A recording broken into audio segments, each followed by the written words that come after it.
Oke, Mbak Eva, boleh diceritakan, mungkin juga ada beberapa, saya juga sudah membaca bagaimana curhatan atau apa ya, cerita yang Mbak Eva bagikan melalui akun media sosial, tapi seperti apa kronologi eh, dari mulai kedua orang tua Anda pertama kali dinyatakan positif COVID-19 hingga kabar duka keduanya menghembuskan nafas terakhir, Mbak Eva?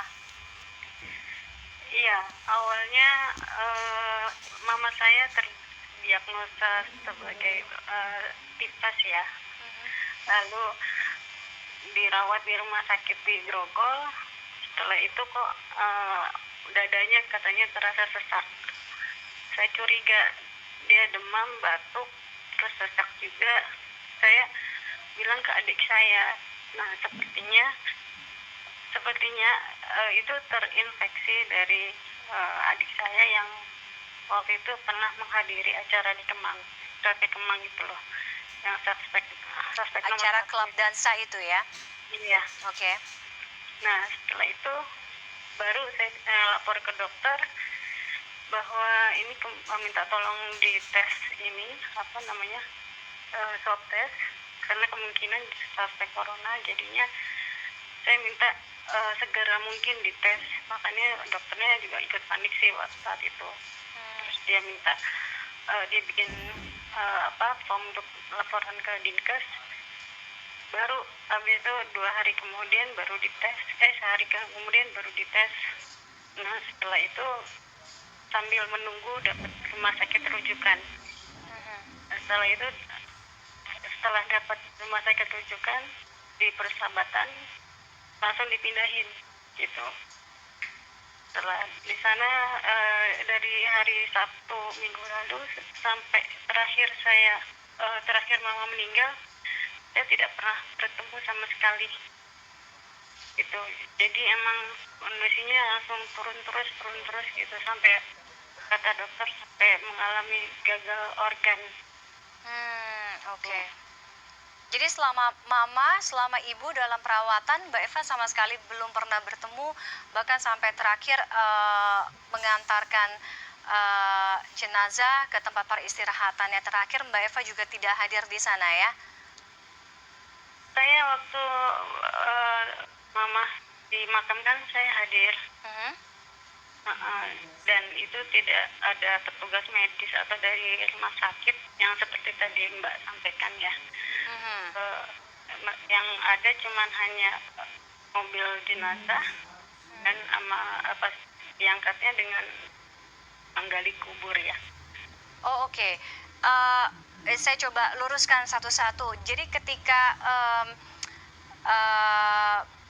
pengurusan jenazah ibu, jenazah mama itu tidak terlihat atau tidak mengikuti seperti protokol penguburan jenazah yang disampaikan oleh Kementerian Kesehatan.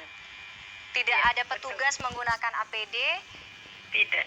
Kan ada ininya, ada videonya kan. Di situ terlihat jelas yang menguburkan itu bukan petugas dari Dinkes atau dari rumah sakit. Hanya dari petugas pemakaman. Iya. Dari itu rumah. Juga petugas pemakaman juga cuman supir doang sama asistennya. Itu juga mereka nggak ikut-ikut kalau nggak salah, saya lupa. Soalnya tapi untuk yang gali kuburnya itu ada beberapa orang, mereka semua pakai sarung tangan sih gitu loh. Tapi mereka yang menguburkan bukan orang dari Dinkes atau petugas yang pakai baju APBD ya tadi. APD.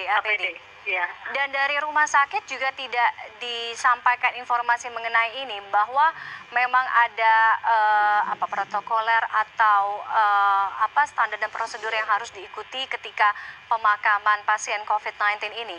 Tidak ada sosialisasi ya, itu. Tidak, cuman mereka hanya mereka bilang Dinkes yang berhak untuk menguburkan gitu loh, untuk tempatnya di mana, terus prosedurnya seperti apa gitu.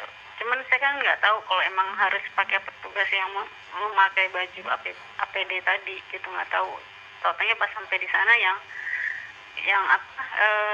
menguburkan malah tukang gali kubur itu tadi beberapa orang. Oke, jadi Seperti tata video cara saya. pemakaman seperti biasanya ya, tidak ada Iya. yang berbeda. Oke, Mbak Eva. Bedanya cuma Heeh. pakai sarung tangan aja semuanya, gitu. Oke, kapan ibu Anda dimakamkan? Tanggal 14 ya.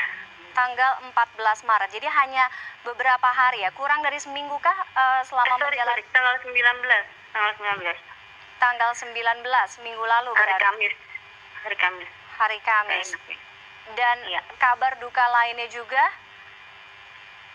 Ya, setelah itu nggak lama bapak saya meninggal di rumah sakit Tarakan. Mhm. Terdiagnosanya sama juga, corona juga. Corona juga. Nah, Ketika ayah Mbak Eva positif dinyatakan COVID-19, artinya baru mengetahui ketika ayah atau almarhum ayah ini meninggal, atau memang sudah tahu sebelumnya? hasil swab tes papa itu Hmm? baru diketahui Sabtu siang, sedangkan Sabtu sorenya beliau meninggal. Oke, baru Sabtu siang, berarti baru Iya. menjalani Dan tes swab itu. tesnya menjalani swab tesnya itu minggu sebelumnya, hari Minggu sebelumnya, jadi 7 hari ya kalau nggak salah.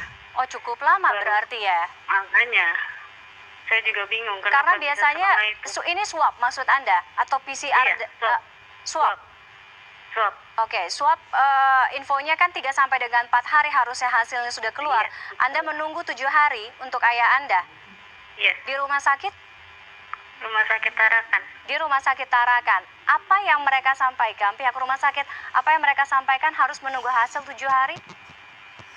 Saya selalu menanyakan hasilnya sudah keluar atau belum. Mereka belum ada telepon dari Dinkes segala macam gitu. Tapi sebenarnya juga gejalanya kan juga udah sama gitu. Tapi habis itu hanya dimasukin ke dalam suatu ruang isolasi. Itu juga setelah swab test gitu. Oke, jadi Gitu. almarhum ayah menjalani masa isolasi sambil menunggu hasil tes swabnya keluar itu di rumah sakit Tarakan selama 7 Iya. hari itu. Iya, soalnya awalnya papa saya masuk ke rumah sakit Tarakan itu karena dugaannya awalnya pneumonia juga sama jantung juga gitu loh. Oke, artinya gini, sebelum sebelum ke rumah sakit Tarakan, ayah almarhum statusnya ODP, PDP diinfokan tidak? Enggak, justru malah Karena punya riwayat adik kontak saya. kan? iya, adik saya justru minta ke susternya untuk di swab test karena takutnya kondisi beliau yang pneumonia itu ada kemungkinan kan corona gitu loh. Cuman Betul. kata susternya dia bilang corona itu belum ada di Indonesia, jadi ngapain dites gitu. Oh ya? Iya. Itu pertama kali ketika ayah atau almarhum Iya. ke rumah sakit Tarakan.